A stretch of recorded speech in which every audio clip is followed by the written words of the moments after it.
ഇടതുവലത്ത് മുന്നണികൾ മാറി മാറി ഭരിച്ചിട്ടും മാനന്തവാടി മണ്ഡലത്തിലെ ഗോത്രവർഗ ജനതയുടെ അടിസ്ഥാന പ്രശ്നങ്ങൾക്ക് ഇന്നും സ്ഥിര പരിഹാരമുണ്ടായിട്ടില്ലെന്ന് NDA സ്ഥാനാർത്ഥി പി ശ്യാംരാജ്.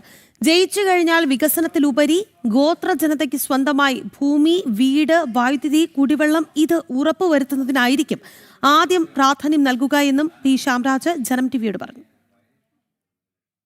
പതിറ്റാണ്ടുകളായി സമരഭൂമിയിലും കയ്യേറ്റ ഭൂമിയെന്ന് സർക്കാർ വിളിക്കുന്ന ഇടങ്ങളിലും സമരം ചെയ്യുന്ന ജനതയ്ക്ക് പട്ടയഭൂമി കൊടുക്കണം, അവർക്ക് വീട് കൊടുക്കണം, ശൗചാലയങ്ങൾ കൊടുക്കണം, വെളിച്ചം എത്തിക്കണം, വെള്ളം എത്തിക്കണം. ഇതിനാണ് എൻ്റെ പ്രാഥമികമായിട്ടുള്ള പരിഗണന. അതിനുശേഷം ഇവിടെ മാനന്തവാടിയിൽ ഒരു മൾട്ടി സ്പെഷ്യാലിറ്റി ഹോസ്പിറ്റൽ വരണം. ഒന്നുകിൽ ഈ മെഡിക്കൽ കോളേജിനെ കൂടുതൽ കരുത്തുറ്റതാക്കണം, അതല്ലെങ്കിൽ പുതിയൊരു മൾട്ടി സ്പെഷ്യാലിറ്റി ഹോസ്പിറ്റൽ സർക്കാർ നേതൃത്വത്തിൽ തന്നെ ഏത് രീതിയിലാണ് വരാൻ പോകുന്നതിനെ കുറിച്ചിട്ട് ചിന്തിക്കണം.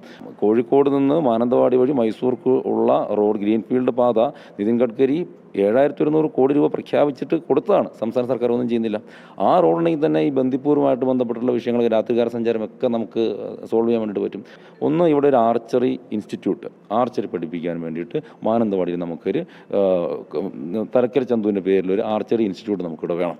അതോടൊപ്പം തന്നെ പണിയ വിഭാഗത്തിൻ്റെ തുടി വളരെ പ്രശസ്തമാണ്, നമ്മളൊക്കെ കാണുന്നതും കേൾക്കുന്നതുമാണ്. ആ തുടി പോലെയുള്ള കലാരൂപങ്ങളെ പ്രോത്സാഹിപ്പിക്കാൻ വേണ്ടിയിട്ടുള്ള ഒരു ട്രൈബൽ കൾച്ചറൽ സെൻറ്റർ, അതും നമുക്ക് മാനന്തവാടിയിൽ കൊണ്ടുവരാൻ വേണ്ടിയിട്ട് സാധിക്കും. അതോടൊപ്പം വനം വന്യജീവി സംഘർഷം, അത് കേന്ദ്ര സർക്കാരിൻ്റെ ഫണ്ട് ഓരോ വർഷവും 71 കോടിയോളം കേരളത്തിന് കിട്ടുന്നുണ്ട്, ലാഭസാക്കുന്നതാണ്. അപ്പോൾ ഇവിടെ BJPയുടെ MLA ആണെങ്കിൽ ഇരട്ട എഞ്ചിനാണ് ഉണ്ടാവുക, ധാരാളമായിട്ടുള്ള ഇൻവെസ്റ്റ്മെൻറ്റ്, ഒരു വിദ്യാഭ്യാസ സ്ഥാപനം.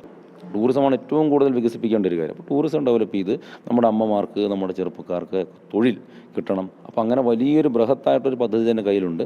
ആ പദ്ധതി ഇവിടെ നടപ്പിലാക്കാൻ വേണ്ടിയിട്ട് ഇവിടുത്തെ ജനങ്ങളൊപ്പം നിൽക്കും എന്ന് തന്നെയാണ് ഞാൻ കരുതുന്നത്.